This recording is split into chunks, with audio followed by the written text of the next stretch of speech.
A União das Repúblicas Socialistas Soviéticas, ou URSS, foi o primeiro Estado socialista da história. Criado por Lenin após a Revolução Russa e a vitória dos bolcheviques, a União, formada por seus 15 Estados-membros, sobreviveu a duas guerras mundiais, mas desmoronou completamente no início da década de 90. Considerado por muitos como um verdadeiro império militar e econômico durante boa parte do último século, a forma desordenada como o bloco se desmanchou chamou a atenção de todo mundo naquela época.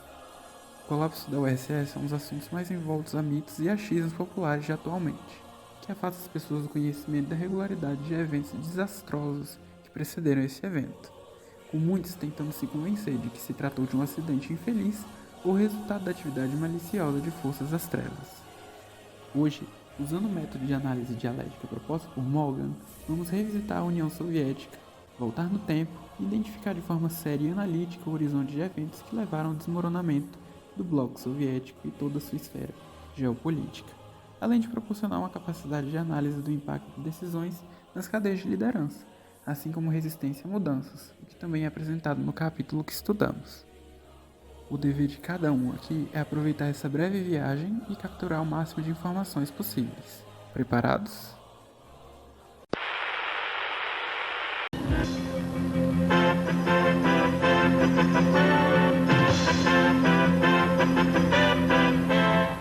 A renúncia de Mikhail Gorbachev e o fim da União Soviética. Vamos falar agora ao vivo de Moscou com o repórter Pedro Bial. Acabou. A União Soviética, criada em 1922 como o primeiro Estado comunista da história, agora é só isso, história. No começo dessa noite, já é noite aqui em Moscou, passam das 9h30, no começo dessa noite, Mikhail Gorbachev, pela televisão, apresentou seu discurso de renúncia. Gorbachev disse que, diante da criação da comunidade de estados independentes que substituiu o espaço geopolítico da União Soviética, ele não tinha outra alternativa a não ser renunciar. Foi um discurso curto, cerca de 12 minutos, em que o estadista mais importante da segunda metade desse século não deixou transparecer amargura, mas disse que ainda não concordava com a maneira que a decisão de criar a comunidade foi tomada. Ele disse que o povo deveria ter sido consultado. Gorbachev disse que ainda hoje não se arrepende de ter começado o processo de reformas democráticas que agora culminam com a morte do comunismo, com o fim da União Soviética e com o seu próprio afastamento do poder. Aqui nas ruas de Moscou, a renúncia de Gorbachev foi recebida com frieza, mesmo porque Gorbachev é até hoje um herói para o mundo todo por ter interrompido a Guerra Fria, ter afastado a hipótese de uma guerra nuclear, mas para os russos ele há muito tempo passou a vilão, tinha níveis de popularidade baixíssimos. Meia hora depois do discurso de renúncia de Gorbachev, a bandeira vermelha com a foice e o martelo foi retirada dos mastros do Kremlin pela última vez.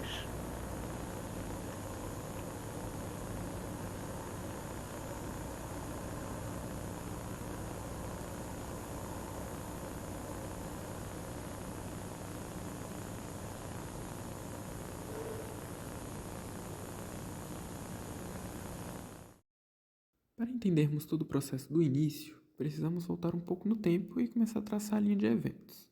Para isso, vamos voltar para o conturbado ano de 1953, que é o ano da morte de Stalin e, naturalmente, das brigas internas pela sucessão.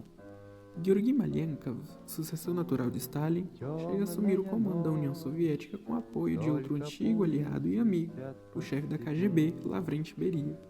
Não satisfeito com essa situação, Nikita Khrushchev, na época já muito influente no partido, junto da maioria dos membros do Politburo, conseguem derrubá-los rapidamente, os tirando do baralho da noite para o dia. Com Malenkov descartado pelo Politburo e Beria eliminado, chega ao poder o franco e pouco sofisticado Nikita Khrushchev, que era antigo aliado e cúmplice de Stalin. Mas logo nos primeiros anos de seu governo, Khrushchev rompe com Stalin e choca o mundo ao denunciar seus mais variados crimes cometidos em vida. Dentro do bloco socialista especificamente, Khrushchev minou sua própria habilidade de liderança de forma irreversível, levando em consideração a vista grossa por parte do público a respeito dos excessos de suas autoridades, além de ter provocado o afastamento e encerramento de relações entre a URSS e a China de Mao Tse-tung, o que quase gerou uma guerra. Um dos principais pontos de seu governo foram as mudanças na indústria pesada. Passou a ser voltada para a ciência e também focada na produção de bens de consumo para a população, a vez da produção massivamente armamentista do passado. Nessa época, a União Soviética já se encontrava enquanto segunda maior potência global e a era Khrushchev foi marcada por grandes eventos e avanços, especialmente devido aos altos preços do petróleo mundo afora. Mas também foi a última era sob os chamados anos de ouro do socialismo.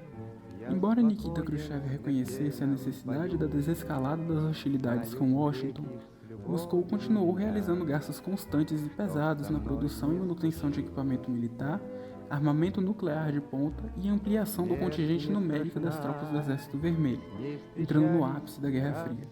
Embora longa e repleta de inovações tecnológicas, a corrida armamentista travada entre os dois maiores países do mundo começava a se provar um ralo enorme de recursos da economia soviética. Gastos estratosféricos também foram aplicados pelo Estado na corrida espacial, também travada contra os Estados Unidos. Foi durante o governo Khrushchev que as principais missões espaciais da União Soviética foram realizadas, como o lançamento do primeiro satélite artificial, Sputnik, do primeiro ser vivo no espaço, assim também como o lançamento do primeiro ser humano no espaço, que foi o jovem cosmonauta Yuri Gagarin. Mas o estopim do governo Khrushchev foi, com toda certeza, a crise dos mísseis de Cuba, onde o mundo quase entrou em guerra nuclear após a União Soviética discretamente apontar mísseis para a Flórida, na costa cubana, a apenas 150 quilômetros do estado americano. Tantos conflitos gerados, tanto internamente quanto externamente, somados à falta de delicadeza e habilidade de Khrushchev ao lidar com as atribuições de seu próprio cargo, lhe renderam um golpe seguido de dispensa e o exílio em 1964, tal como fez anos antes com Malenkov. O Partido Comunista já não o queria mais no comando, buscando revisar mudanças provocadas durante seu governo.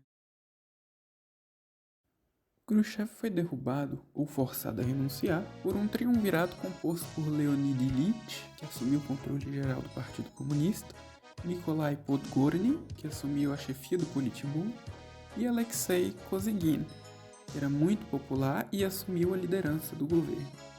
Esse trio político foi a junta que governou de fato a União Soviética na era Brezhnev, embora o detentor do poder de fato fosse Leonid Ilyich.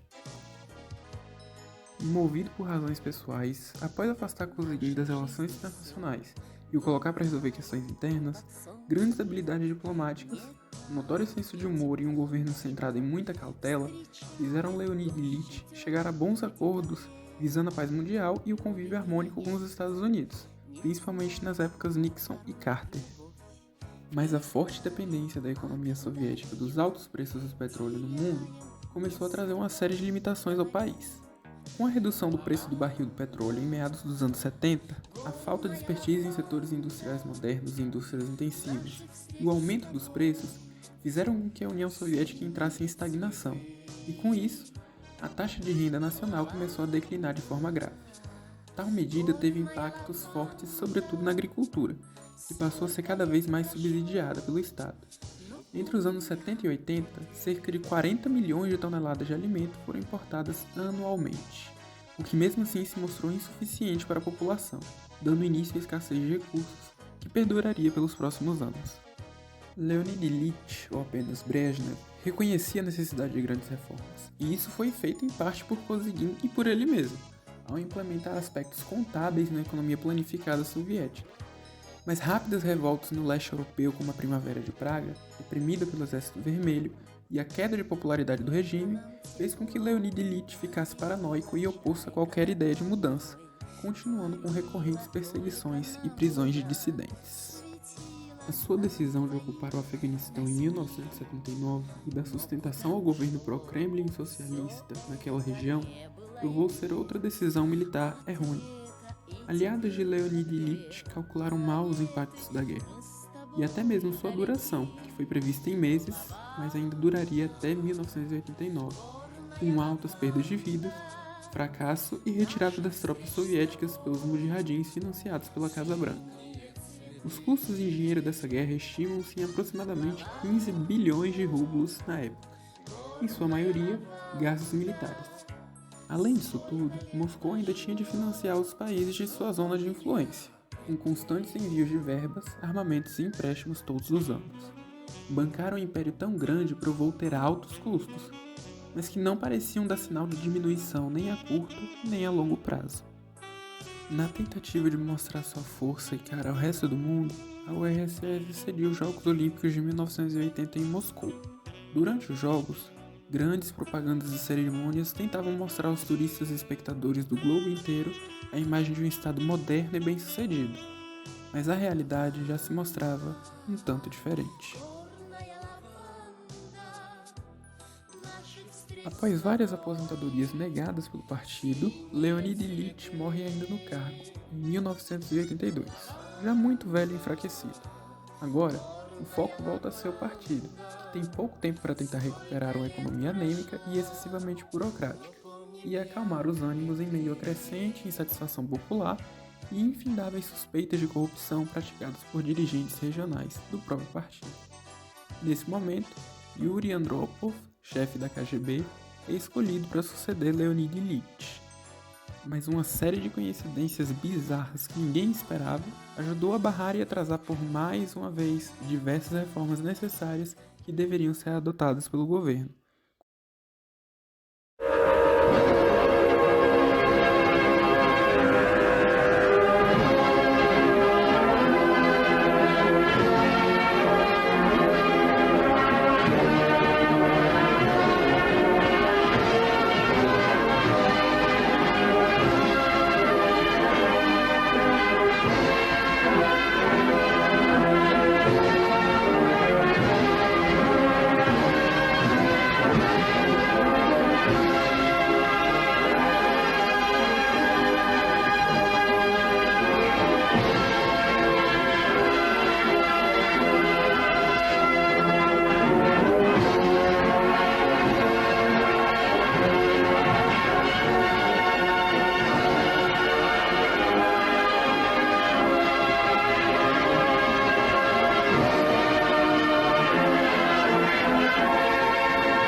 Enfim, em 1985, o partido se alinha no entendimento de que, se o bloco soviético quisesse mesmo sobreviver, teria que fazer mudanças severas e imediatas no estilo de vida da população, nas engrenagens do Estado e em todo o tecido econômico e social.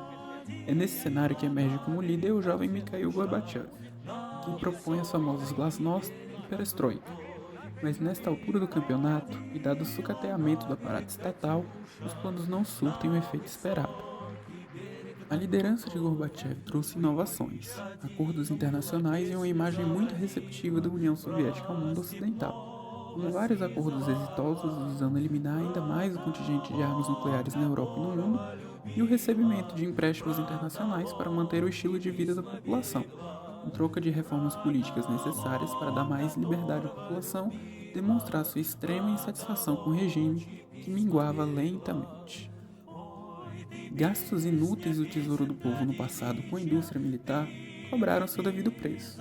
Para além, subsídios infundados e totalmente fora de necessidade, empréstimos pesados e a ingerência de recursos, enfim, haviam secado o caixa do governo. A economia, já extremamente combalida, não era mais capaz de reagir a tempo. Gorbachev retira as tropas soviéticas do Afeganistão e chama as primeiras e únicas eleições livres da União Soviética, o que dá muito poder à oposição. O vácuo da URSS depois dos anos 70 na corrida cibernética e na produção de chips, câmeras, celulares e móveis elétricos como fogões, geladeiras e televisões também mostrou ser um fator determinante para a dificuldade de se modernizar encontrada pelo governo durante as reformas. Sua velha engenharia também impedia a criação de veículos mais modernos e econômicos como no Ocidente. O setor espacial também cambaleava, e Gagarin já havia morrido há muitos anos num acidente horrível no lançamento de um foguete falho. Com todos esses problemas gravíssimos, a situação interna ficou ainda mais bagunçada e desordenada, ao mesmo tempo em que mais e mais casos de corrupção vinham, enfim, a público. O racionamento de alimentos e utensílios básicos chega em seu ápice. A mão de obra começa a entrar em decadência e bens passaram a ter uma qualidade perigosamente baixa, além de estarem sempre desatualizados, gastões e velhos. A partir dos anos 80, diversos problemas relacionados à falta de infraestrutura e manutenção adequada começam a surgir em toda a União Soviética e sua zona de influência. As vias ferroviárias parcialmente reparadas causam o maior e mais mortal acidente ferroviário da Rússia, o desastre de Ufa, que mata mais de 575 pessoas e ferem severamente outras 800. Na área naval, danos graves também são registrados, com o naufrágio do SS General Nakhimov, que ceifa a vida de mais de 400 pessoas. A aviação desatualizada e demasiado velha também causa diversos estragos na vida de diversas famílias soviéticas, com frequentes casos de acidentes fatais envolvendo aviões soviéticos como o Tupolev Tu-144, que se desintegrou no ar e matou todos a bordo, ao vivo para a TV soviética. Mas mal sabiam todos que o pior ainda estava por vir.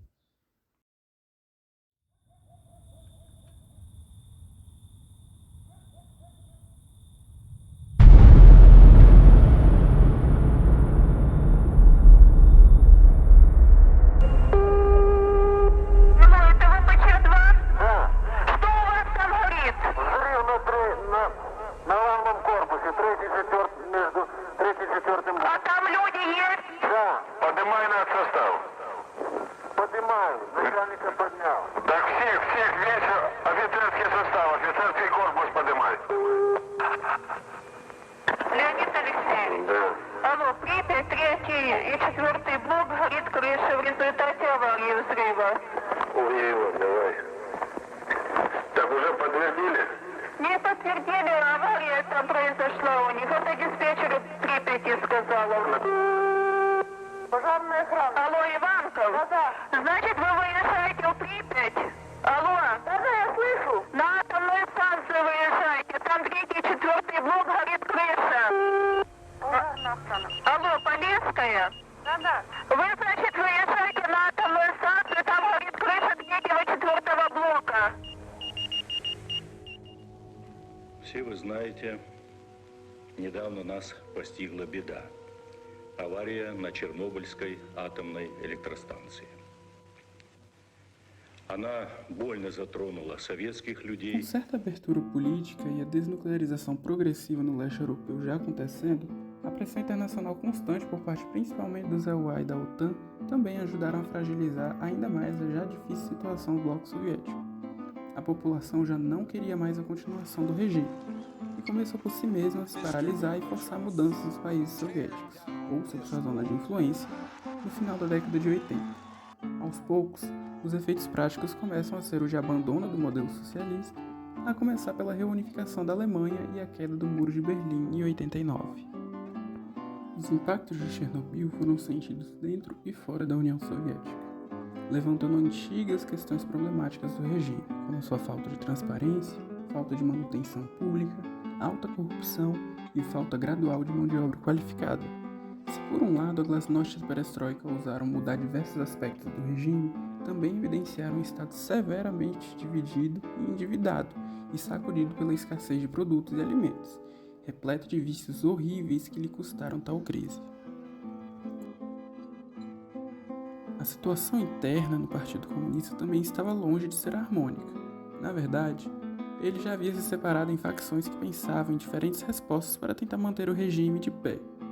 Gorbachev já era abertamente questionado, e com isso, autoridades regionais e seus próprios colegas de partido se voltaram contra ele, incluindo seu antigo aliado e futuro presidente da Rússia, Boris Yeltsin, que na época era presidente da República Socialista Federativa Soviética Russa.